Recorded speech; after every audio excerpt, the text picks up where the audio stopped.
నువ్వు భక్తి కలిగి ఉండాలి. నీ పిల్లల ఎడల నువ్వు భయము కలిగి ఉండాలి. నీ పిల్లల ఎడల నువ్వు నేర్పించే విధంగా ఉండాలి.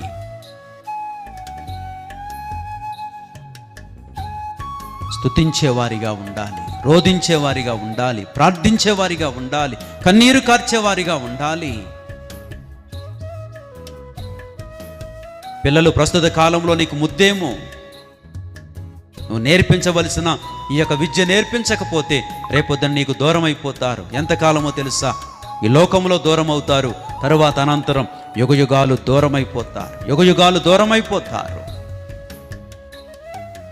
ధనవంతుడు రోధిస్తున్నాడు కాని ప్లేస్లో, రాంగ్ ప్లేస్లో.